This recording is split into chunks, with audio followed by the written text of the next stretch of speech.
कि राकेश मिश्रा ने 2022 में कितने बार लाइव आए हैं, आपकी बैंड बज जाएगी। हम आपको बोले ना कि आप लोग का प्रॉब्लम दूसरा है। क्यों आप क्या आरोप लगा रहे हैं, मुझ पे बताइए। अरे मैं बता रहा हूँ क्या आरोप लगा रहा हूँ।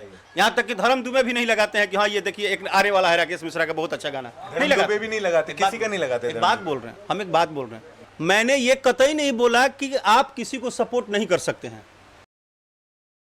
महत्वपूर्ण है छठ, और किस तरीके से आप कलाकार, और चूंकि मैं मुंबई रहता हूं और यूपी से हूं, किस तरीके से मनाते हैं, क्या एक्साइटमेंट होता है इस त्योहार को लेकर?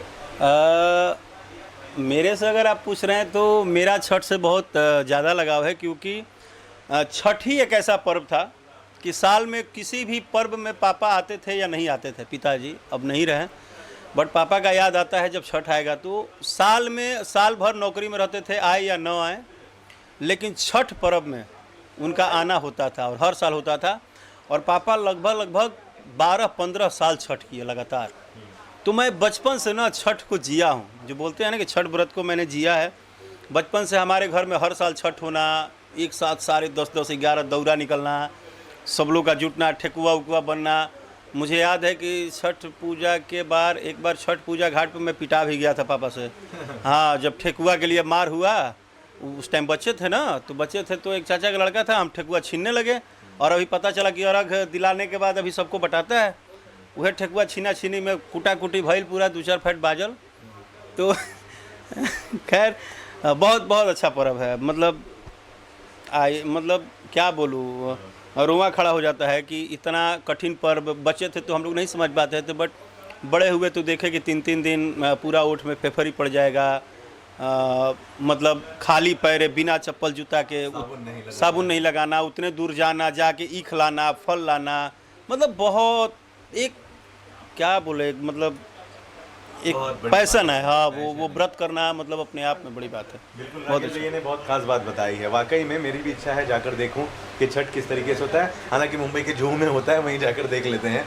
सब ये बताएं कि बहुत बढ़िया आपका गाना ये चला है छठ वाला, और आप अन्ना से ही परेशान रहते हैं कि अच्छे गाने आपके सुने नहीं जाते हैं, अच्छे गाने को पसंद नहीं कहा जाता है, लाइव आ जाते हैं आप और डांटने लगते हैं लोगों को कि देखो अच्छा बना, काहे नहीं पसंद करे।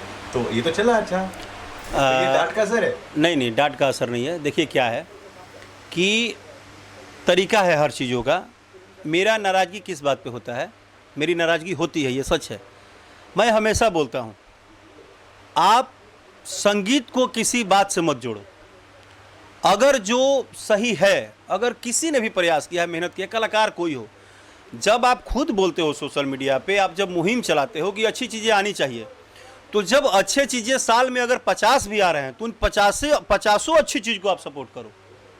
सिर्फ एक को सपोर्ट करने से नहीं होगा।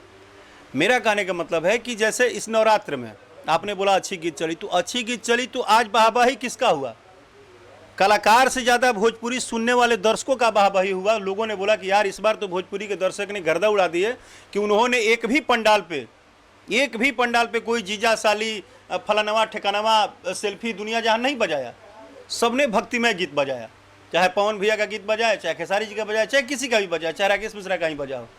तो मुझे जब लोगों ने बोला कि भैया हर जगह बघवा अथवा बाजा था, तो मैं, आपको पता है मुझे कितने गलत कमेंट भी आए थे। जब मैं स्टार्टिंग से इस गाने को प्रमोट कर रहा था कि ये गाना पंडाल में बजना चाहिए, तो लोग 1000 तरह की बातें लिख रहे थे। कभी कभी मूड वो हो जाता था, ए जाना हुए बाजी। लेकिन करत प्रयास जड़मती हो तो सुजान रसरी आवत जात सिल पर परत निशान। हमने जो लगातार प्रयास किया, तो मेरे में हिम्मत नहीं थी कि मैं कुछ चेंज कर पाऊँ। लेकिन जब ये लाखों लोगों ने मुझे प्यार दिया, सपोर्ट दिया, जब बजा तो एक व्यक्ति ने बहुत इमोशन के साथ बोला कि यार इस बार मज़ा आ गया, एक बार भक्ति गाना बाजला। ये लाइन सुनने के लिए 3-4 साल से तरस गए थे हम लोग। तो अब क्या फैसला क्या रखा है आपने कि बीच में मैंने आपका लाइव देखा था जहाँ पर आपने काफ़ी लोगों को लताड़ा कहा, भाई अच्छा गाना लाता हूँ, नहीं चलता है, ठीक है। तो अब राकेश मिश्रा ने क्या फैसला किया? क्या डबल मीनिंग गाने आएंगे, या आप जिस तरीके से अच्छे गाने ला रहे हैं वैसे ही चलेंगे? देखिए, मेरा सिंपल सा लॉजिक है, गीत को मीनिंग मत निकालिए, क्योंकि आप अगर आएंगे तो मैं फिर बोल रहा हूँ, अलग अलग पैटर्न होता है। मेरा कहने का मतलब क्या था, नवरात्र में नवरात्र ही बजे, भक्ति में भक्ति बजाइए। सावन आता है तो सावन भोले बाबा का ही गीत बजाइए। छठ आता है तो छठ पूजा बजाइए, न कि जीजा साली या दुनिया जहान अल्लाह भर मिले है, नहीं। आप जो पॉइंट है जहाँ है वहाँ उसको कम से कम शुद्ध रहने दीजिए। आप लोकगीत आता है ना, लोकगीत आएगा, लोकगीत तो बजाइए ना, वो रंगारंग चीज़ है, उसमें कोई आपको कहीं से रोक टोक नहीं है। लेकिन उसमें भी आप बोलते हैं कि लोकगीत में अच्छा वीडियो चाहिए, अच्छे गाने चाहिए। तो गाने जब हम अच्छे प्रेजेंट करते हैं, शूटिंग अच्छे करते हैं, तो आपका प्यार भी तो चाहिए। अगर मान लीजिए कि आप प्यार नहीं देंगे, आप इस बात में भोजपुरी में उलझे रहेंगे कि हुनकर सपोर्ट करब, हुनकर ना करब, हुनकर करब, हुनकर ना करब, तो फिर ये भाषा बड़ा नहीं हो पाएगा। फर्क पड़ता है क्या आपको जब कोई बोलता है कि मैं राकेश मिश्रा का सपोर्ट नहीं करूंगा? सुपरस्टारों के फैंस, मैं जान रहा हूँ आप किस तरफ इशारा कर रहे हैं, हाँ। सुपरस्टारों के दूसरे जो सिंगर्स हैं उनके फैंस ये कहते हैं आपको सपोर्ट ना करो, फर्क पड़ता है आपको इससे? नहीं, फर्क भी नहीं पड़ता। और दूसरा चीज़, एक सच्चाई बताऊं, सच बात यह है कि वो अपनी, हो सकता है कि सेकंड नाराजगी में या वाहवाही के लिए लिख देते होंगे, लेकिन सच बात है कि सबसे ज़्यादा राकेश मिश्रा गाना वही सुनते हैं। वही सुनते हैं। हाँ, क्योंकि वो दिल से बहुत प्यार करते हैं। वो बेचारे, उनका भी तो काम है कि एक कहीं एक सपोर्ट में खड़ा होकर बोलूँ तो मेरा भी वाह वाह हो। ये तो एक सिस्टम है।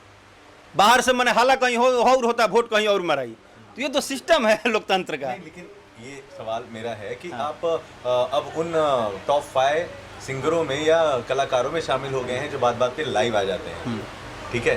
पहले भी आरोप लग चुके हैं भैया लाइव का है, वाई?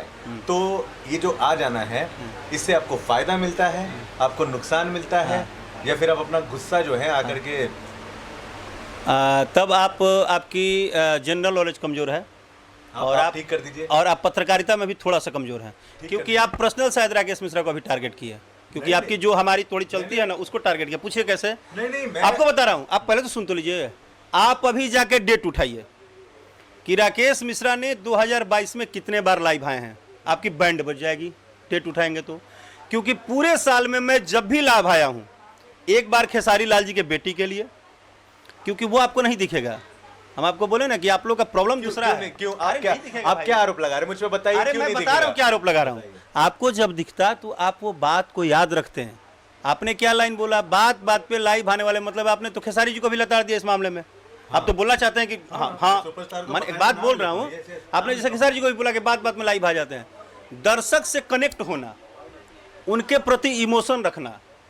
अगर हमारी बात आप नहीं पहुंचा रहे हैं और हमने डायरेक्ट ही पहुंचा दिया, तो इसमें गलत क्या किया? बस तो मेरा सवाल यही था, फायदा या नहीं, जो नुकसान? बोल रहा हूँ वो तो सुनिए। आपने, हाँ। अब नया बात आप सुनिए। अपने, हाँ। अब जो मेरा लाइफ का मैटर होता है, तो मेरी एक प्रॉब्लम है, मैं कभी भी किसी के पिताजी पे, किसी के माँ पे, किसी के परिवार पे, वो चाहे कोई हो, वो जीवन में हमारा मदद करे या चाहे ना करे, वो हमको अच्छा बोले बुरा बोले, पता नहीं क्यों, हो सकता है कि मेरे पापा में ही गलती हो गई होगी, वो हमको इस टाइप का बना ही दिए कि हमेशा किसी भी चीज़ों के लिए अपनी आवाज़ बुलंद रखना। तो मैं कभी भी इंडस्ट्रियल कोई भी बात हुआ है, किसी तीसरे नहीं बोला है, तो मैं स्टैंड लिया हूँ, ये जानते हुए कि हमारे पीछे में वो सिंगर भी जिनके लिए हुआ है वो भी स्टैंड नहीं लेंगे। ये सारी चीजें सब लोग जान रहे हैं। सवाल मेरा ये है कि नहीं, सुनना पड़ेगा आपको। अब उसी तरह से मेरा लाइव का बहुत संख्या कुछ बातों को डिबेट करने के लिए होता है, और पर्सनली लाइव में जब भी आया हूँ तो बहुत सिंपलेटिक, और कभी कभी कोई ऐसा मैटर हुआ जिसको रखने के लिए आया हूँ, वरना ज़्यादातर मेरा टाइम, पता है आपको भी पता है, ज़्यादा टाइम मेरा गाना बनाने और गाना गाने में जाता है, मैं ज़्यादा नहीं आता। लेकिन हाँ, ये मैं जानता हूँ कि जब भी मैं कभी भी बात को करने के लिए आता हूँ, तो जैसे आपने एक लाइन बोला ना कि जब अच्छी चीज़ बनाते हैं तो आप गुस्सा दिखाने आते हैं, नहीं, क्योंकि जब मैं लगातार सुनता हूँ कि अच्छी चीज़ नहीं आ रहे हैं, और जब आता है तो एक भी व्यक्ति पोस्टर नहीं लगाता है कि ये आने वाला है। यहाँ तक कि धर्म दुबे भी नहीं लगाते हैं कि हाँ ये देखिए एक आने वाला है राकेश मिश्रा का बहुत अच्छा गाना, नहीं लगाते, भी नहीं लगाते, किसी का नहीं लगाते। एक बात बोल रहे हैं, हम एक बात बोल रहे हैं, आई जस्ट एक बात बोल रहे हैं, हम भी नहीं लगाते। हाँ, तो नहीं लगाते हैं। तो जब मैं देखता हूँ कि किसी ने नहीं लगाया, एक पारिवारिक गाना या कोई गाना या बड़ा गाना लेके आया, कोई नहीं लगाया, तो फिर मैं अपनी बात कहता हूँ अपने दर्शकों से, क्योंकि हमारे सब कुछ तो यही हैं। आपने बोला ना कि जैसे मैं तो बोलता हूँ, ये जो इससे मेरा सवाल एक्चुअली आप समझ नहीं रहे हैं। मेरा सवाल ये है, ये जो एग्रेसिवनेस है आपका, रॉकिंग स्टाइल है आपकी, ये जो, इससे आपको फ़ायदा होता है, नुकसान होता है? कभी कभी ऐसा नहीं होता है कि दर्शक जो है वो आपसे दूर जाए या पास आए? क्या होता है आपको? देखिए, दर्शक जो है ना वो हर बात समझते हैं, बस इतना आज आपको बोल दे रहे हैं। मुझे सोशल मीडिया पर शायद ये बोलना उचित है कि नहीं है ये भी नहीं पता है, बट मैं आज एक लाइन आपको बोल दे रहा हूँ। दर्शक जो होते हैं वो इतना जरूर चेहरा पढ़ लेते हैं और उनको लैंग्वेज से पता चल जाता है कि ये बात इमोशनल है या प्रोफेशनल है। अगर उनको लगता है कि राकेश मिश्रा इमोशनली जो बोल रहे हैं वो बात में दम है, तो वो ज़िंदगी में कभी भी हमसे दूर नहीं हो सकते हैं। अगर जिस दिन उनको लग जाएगा कि राकेश मिश्रा प्रोफेशनली सिर्फ माहौल बना रहे हैं, तो हमसे दूर हो जाते हैं। इसलिए मुझे पता है कि मैं अपनी बात जब भी रखा हूँ, बात ही रखा हूँ, मैं कुछ अलग बात नहीं रखा हूँ। पहले भी आपने कहा है, मैंने आपसे बात भी करी है कि भोजपुरी इंडस्ट्री के जो दूसरे कलाकार हैं जो खुद को सुपरस्टार कहते हैं, उन्होंने आपको बहुत ज़्यादा सपोर्ट नहीं किया है। अब करते हैं? अभी भी वही नहीं, हालात हैं? एक चीज़ आपको मैं बता दूं, ये पता नहीं आप क्यों नहीं समझ पा रहे हैं, बार बार इस क्वेश्चन को लाते हैं तो एक बात समझिए। नहीं, आपको सीधा जवाब दे रहा हूँ। अभी ना मुझे एक बहुत अच्छा सारेगामा हम भोजपुरी का ना कलकत्ता में प्रेस कॉन्फ्रेंस था। मुझे एक खेसारी जी का बात बहुत अच्छा लगा, मैं नाम लेके बोल रहा हूँ, और उन्होंने वो बात बोल के नहीं ये क्लियर कर दिया, खास करके उन सभी मीडिया के लिए जो बिना मतलब के इसमें अजुराए रहते हैं। उन्होंने क्या बोला कि कोई भी कलाकार हो वो इसीलिए मेहनत करता है कि हमसे आगे कोई नहीं जाए। कोई भी कलाकार हो, कोई नहीं चाहता है कि हम अपने नीचे को पेड़ पैदा कर दें, ये खेसारी जी ने बोला। तो उस दिन जब बोले तो हम वहीं आपको बोल रहे हैं कि ये नहीं है कि कोई किसी को नहीं चाहता है, चाहे दुश्मनी है, ऐसा नहीं है भाई। सब मिलते हैं तो एक दूसरे का पैर छूते हैं, भैया प्रणाम, भैया आशीर्वाद दी। लेकिन जहाँ प्रोफेशन है वहाँ हर कोई अपने लिए लड़ाई कर रहा है। आप भी चाहते हैं? हर कोई अपने लिए मेहनत कर, मैं भी कर रहा हूँ, हम भी मेहनत कर रहे हैं अपने लिए। हम मेहनत कर रहे हैं या कोई भी मेहनत करे तो वो अपनी मेहनत आपको क्यों दे देगा झोली में? आप जिससे पसीना बहा रहे हैं, एक बात बोल रहे हैं, धर्म दुबे बहुत बड़े मीडिया रिपोर्टर हैं, तो वो क्यों चाहेंगे कि हमारे बाद कोई हमारे सर पे चढ़ के कोई बहुत बड़ा रिपोर्टर हो जाए? तो मेहनत प्रोफेशन जहाँ है वो अलग है, पर्सनल जहाँ है वो अलग है। नहीं लगता कि ये जो सोच है ये बहुत ही अजीब सी, क्योंकि आज जो है वहाँ कल कोई और होगा, कल जो है वहाँ कोई परसों और रहेगा, मेरे ऊपर भी कोई आएगा, और आ भी चुके हैं। एक लाइन समझिए धर्म भाई, हमने क्या बोला, बात को समझना और सोचना बहुत अलग होता है। पॉइंट कहाँ है?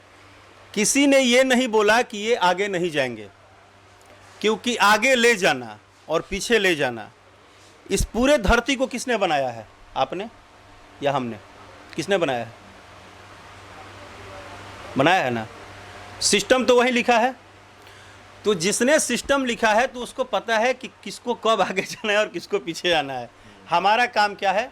अपने अपने पथ पर मेहनत करना। चलिए मैं सवाल दोबारा घुमा कर पूछता हूँ। पुष्पा फिल्म आई अल्लू अर्जुन की, बॉलीवुड से लेके साउथ वाले पंजाब सारे ही लोगों ने पोस्टर प्रमोट किया, उसके बारे में कहा, बोला भोजपुरी इंडस्ट्री में इसकी आवश्यकता है, ज़रूरत है, क्योंकि वो नहीं होता है। क्योंकि कुछ देर पहले आपने ही कहा है कि हर कोई यही चाहता है कि मैं ही बना रहा हूँ। नहीं, लेकिन आप फिर पॉइंट यही बोले ना कि आपका हमारा पता नहीं क्यों नहीं होता है, क्योंकि टैली नहीं करता है, जो बुद्धि है ना दोनों का नहीं करता है। बता रहे कारण क्या है? मैंने ये कतई नहीं बोला कि आप किसी को सपोर्ट नहीं कर सकते हैं। क्या खेसारी जी मेरा पोस्टर डाल देंगे तो उससे हम बहुत बड़े हो जाएंगे या बहुत छोटे हो जाएंगे? पहले पॉइंट को समझिए। जो फैंस है कम से कम जो आपको लेके कोई उल्टा सीधा बोलते हैं तो उनको ये लगता है ना भैया ने डाला है। पहले मैं जो क्लियर कर रहा हूँ समझिए। क्या पुष्पा फिल्म को अगर भोजपुरी के किसी स्टार ने नहीं पोस्टर डाला तो क्या? की बात नहीं कर रहा हूँ, पुष्पा का डाला ही था। भोजपुरी फिल्म पोस्टर और भोजपुरी गानों की बात कर रहा हूँ। सर बता रहे हैं, सुन तो लीजिए। बहुत लोग शायद डाले होंगे लेकिन बहुत लोग नहीं भी डाले थे। एक बात बोल रहा हूँ, तो क्या किसी के पोस्टर डालने और नहीं डालने से वो चीज़ें बड़ा छोटा होता है? नहीं होता है। आपने खुद अभी बोला। ये सिर्फ क्या होता है कि एक मेंटली सपोर्ट, एक प्रोफेशनली सपोर्ट, एक ये गुड लक होता है, एक दूसरे के साथ हाथ बढ़ाना। अब रही बात कि पोस्टर डाल देने से नहीं डालने से कुछ नहीं होता है मेरे भाई। एक चीज़ होता है जो आप नहीं पड़ता है, नहीं ज़्यादा पड़ता है, नहीं पड़ता है, ज़्यादा या कम या होते नहीं पड़ता है। हम सीधा बोल नहीं पड़ता है, लेकिन एक चीज़ पड़ता है जो आपने बोला कि एक मानवता, तो उसको आप ज़बरदस्ती नहीं पेश कर सकते हैं। वो जब किसी का दिल करेगा तभी करेगा। आप किसी को प्रेशराइज करके, किसी को फोर्स करके नहीं कर सकते कि ना ना हमारा के तू कर, ऐसा नहीं होता है। अब आपने बहुत अच्छी एक बात बोली कि ये चीज़ होना चाहिए, ये नहीं होना चाहिए। तो कैरियर अलग है, प्रोफेशन अलग है, आपका हार्ड वर्किंग भी अलग है, लेकिन कभी किसी को अच्छा बोल देना, इसमें पैसे नहीं लगते हैं। यह आपका मानवता है, होना चाहिए, होना चाहिए। चलिए ठीक है, दिलीप भैया हमारे धर्म साथ भाई का हैं। बर्थडे आएगा तो हम डाल देंगे कि हैप्पी बर्थडे टू यू धर्म भाई। भी हैं, आपकी तो बात भी है। जो रियलिटी देखिए वो मैं हमेशा ही बोलते आया हूँ, आज भी बोलूंगा कि राकेश मिश्रा एक ऐसा नाम है जो इतने रुपए खर्च करे हैं ना लोगों को सपोर्ट करने के लिए। अभी जैसे वो जो राइटर था जो बेचारे ने सुसाइड करा, वहां भी आप देखे गए। इसके पहले एक वो बच्चा था जिसके लिए आप लगा चुके थे, तो वो हाँ बच्ची थी, एक बच्ची थी जिसका ये यहाँ से पाँव नहीं था। हाँ, तो ऐसे कई चीजें हैं जो हमने देखा है, उसको नहीं नकार सकते हैं।